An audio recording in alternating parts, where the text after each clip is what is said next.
Don't forget, if you ever want to help support the channel, there's a Patreon in the description. If you join a $30 tier or up, you get 1 to 2 free requests a month, just like you're about to see now. And all the support is much appreciated. It keeps the lights on, keeps this channel sponsorless, so I don't have to sell you a bunch of stuff and, you know, clog up the music with some BS.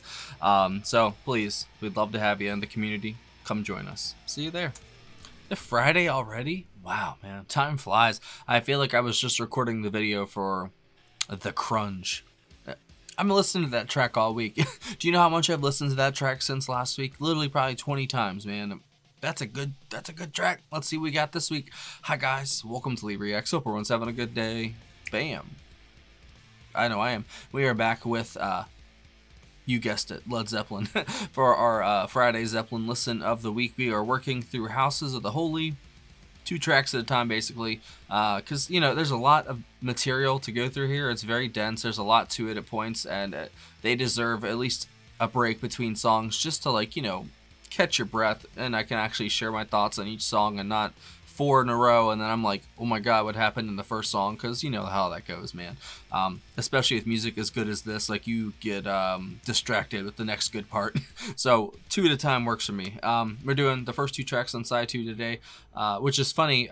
The 2 singles that were officially released, the A and the B sides, Over the Hills and Far Away, Dancing Days, and then Mak'er and The Crunch. So I should have done these backwards and it would have worked out, but that's okay. We're going in order of the album, but these are both singles. Dancing Days was a B-side and Mak'er was an A-side, but for different songs. So we're going to be doing those 2. Don't forget to leave a like, comment, and subscribe if you're not. It really, really helps, and I will link the playlist for Led Zeppelin above my head if you want to watch parts 1 and 2 of this album. Alright, Dancing Days by Led Zeppelin. 3, 2, 1, go.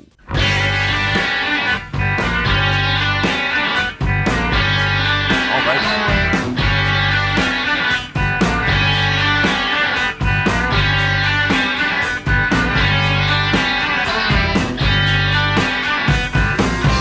Dancing days are here again.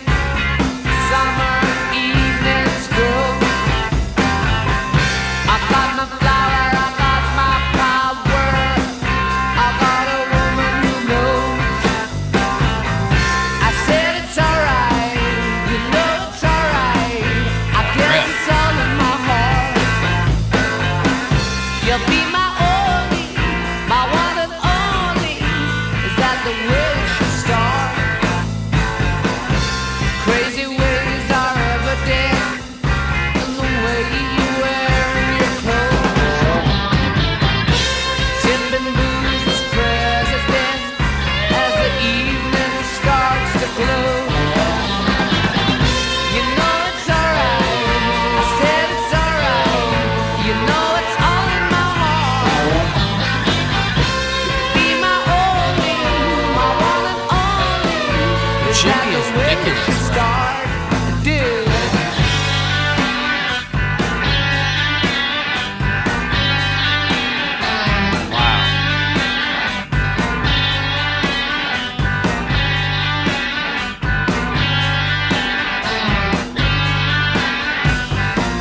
You told your mama I'd get you home, but you didn't say that I got no car. That's keys, oh my god. I saw a light and he was standing alone, the tadpole in a jar. They're so esoteric, man. You know it's alright, I said it's alright. I guess it's all in my heart, heart, heart. You'll be my only, my one and only. Is that the way it should start? So dancing days are here again as the summer evenings go. I love his vocals when they're at that You level. are my flower, It's kind of like talking almost. you are my woman who knows. I said it's alright, you know it's alright, you know it's all in my heart. You'll be my only, yes, my one and only, yes. Is that the way it should start? I know it is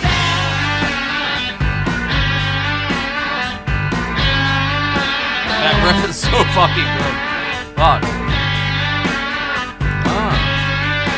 John.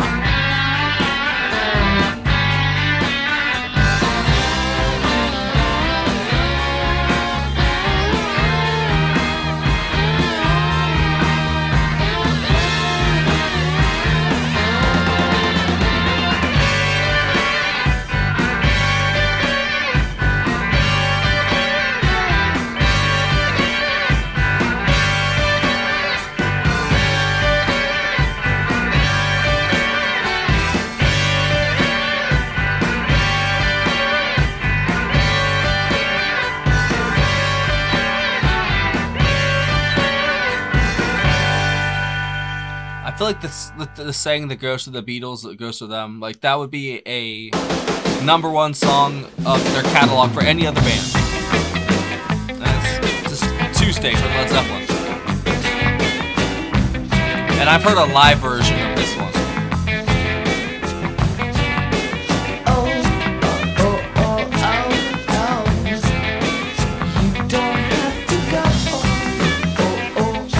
I've never heard the studio though.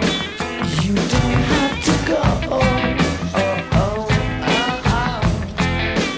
You don't have to go.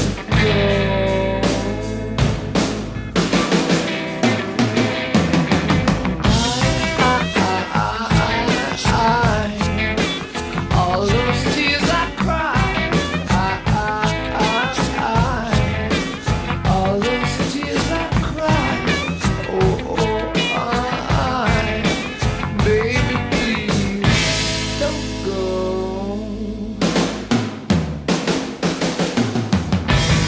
When I read the letter you wrote me, you made me mad, mad. But when I read the words that it told me, you made me sad. But I still love you so, I can't let you go. I love you.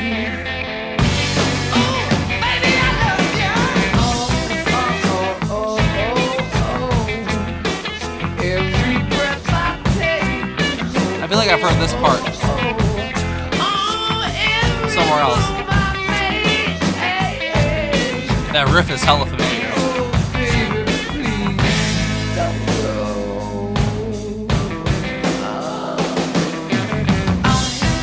John is smoother than bro. Mono, oh my god. It's like he can stay in the pocket or he can just go off, bro. I love it.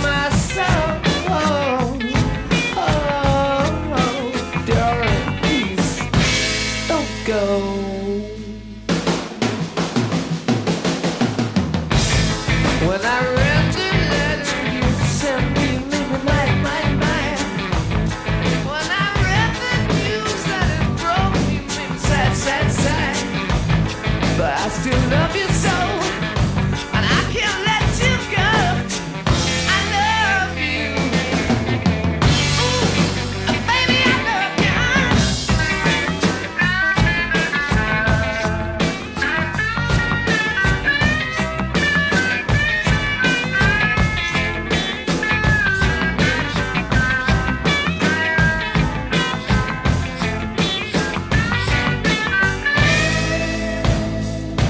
Totally engrossing.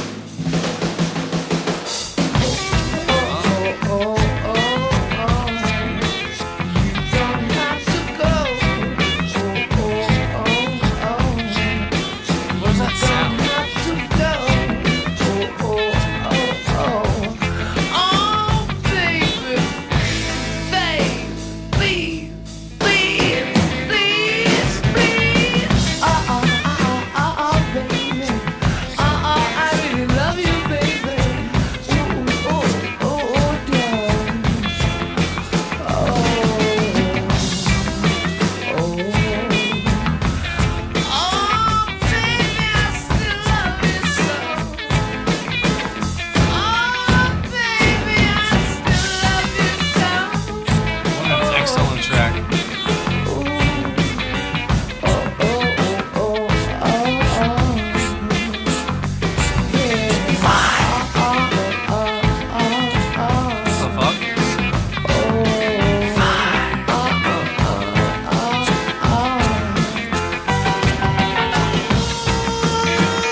That was a little Beatlesy. Number 9. Number 9. Man. Bro, Jimmy Page is incredible. Take the headphones off. Jimmy Page is incredible, man. What an inventive and creative guitarist. The way he layers everything, because he's the producer here too. So he's got the final say on stuff. He wrote most of the stuff too. It's like a collaborative effort, I think. But just the way that he plays with the sound, be it the lead guitar, the bass, or the keys from John Paul Jones, whatever instrument, like it's kind of like at the front of the mix, they push it really well, and it sounds like flawless. Like everything is crystal clear, perfect synergy between all four of these guys. And hearing like Bonham stay in the pocket so much, especially in the second track, he's just as good doing that as him being the John Bonham, like from like Moby Dick and stuff like that. You know, like he's an all-around great drummer. Like he's definitely got his bread and butter spots that he's known for, I guess, but he can really do it all. He's like he's a jack of all trades, but at the same time he is a king of a lot of stuff. So he's just a really talented guy back there, and he fits what John Paul Jones is throwing down, because he is still, I mean, one of the best bassists I've ever heard, man. Like he really is, and he's played the keys and stuff too. He's like a musical, like just genius, basically. All four of them are, but especially John Paul Jones. Him and John Bonham are the other side of like the secret sauce of Led Zeppelin. I think every member brings something to the table, obviously. Robert Plant's voice never has sounded better than it did in that second track there. It's just iconic as hell. And every note that he sings, it screams iconic to me. It really does. And the first one, hearing him almost, talk and sing at the same time, because it wasn't exactly talking, it wasn't exactly singing, but just the way that he says things, his enunciation, his cadence, it's all just so alluring. It's very theatrical and dramatic at points, but at the same time it's just some real good rock and roll. But they've got just some of the best musicians of all time in their group, and it just happens to be classic after classic after classic. Like, I haven't even heard close to a subpar song by them yet. Like, I've heard a song or two that aren't as good as the rest. But they're still really good songs in my opinion. And we've covered a few tracks by them. We've done a whole album. We're working through another one. Not a single weak track. We did a double album. We did freaking Physical Graffiti. There's not a weak track on there, and there's outtakes by the end from other albums. Like, that's crazy. Even their outtakes are great. I'd say that just the way the guitar was used in the first track, because there was like a rhythm guitar and then the lead playing like I don't know, like there was a lot of guitar in both, but Jimmy in the studio is just a wizard as well as live. I've seen plenty of live videos of him just going crazy, but he's a very good producer. Like, he really does play with the sound well, and he lets everything breathe. The groove is heavy, obviously, from both Johns and Plant, man. Like, he just lays it down. Like, his soul is like escaping his body as he sings, and you can just hear it. It's like wailing and just like gnashing of teeth at points, but it's beautiful to hear for some reason. I don't know why gnashing of teeth sounds beautiful, but it does, I guess. If it's from Robert Plant, it does. But seriously though, like, that was two excellent songs right there. I really did enjoy almost the understated nature of the first one, but then they go all out for the second one as well. What's next week gonna be? Next week is going to be the last two tracks, which are No Quarter and The Ocean, which I have both done. I've done live versions of both of those as well. It's funny, I've done live versions of most of these, but I'm excited to finally hear the studio tracks of both of those. I might have already heard The Ocean. I don't know yet. I guess we'll see next week. But at the same time, I can't get over how good Dancing Days was, man. Like, that was such a great track. Now it's all starting to hit me. That was such a good song, bro. The guitar was so great in it. The vocals are so understated, but just beautiful. I don't know, man. Like, it really felt like that groove and that riff, it just felt alive in its own way. I don't know how to describe it better than that, but that's what it felt like, man. That was a behemoth of a track, and it's just another one following another behemoth. Like, they just never miss. That's crazy, bro.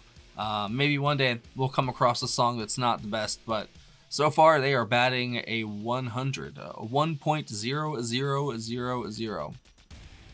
True. But seriously, if you guys have any other tracks you think I'd like, or whatever album we should do next, leave it down below. There should be a pinned comment. If not, you just leave it down in the comment section. I'm interested in what you guys think of this album in general, this era of Led Zeppelin. What's your favorite track from it, and where should we go next?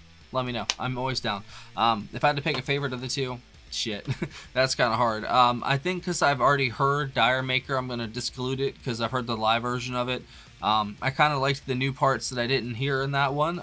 It had some extended parts it felt like that maybe I didn't hear in the live version, but it was excellent. That riff was great, but I'm gonna have to go with Dancing Days. That was That was utterly fantastic. Both of them were, but I think Dancing Days gets the nod. And as always, Jimmy Page is my favorite part, man. John Bonham in the Pocket was sick in the second song, but hearing Jimmy, just his creative genius being on display for everybody to behold, number one for me. Thanks for watching.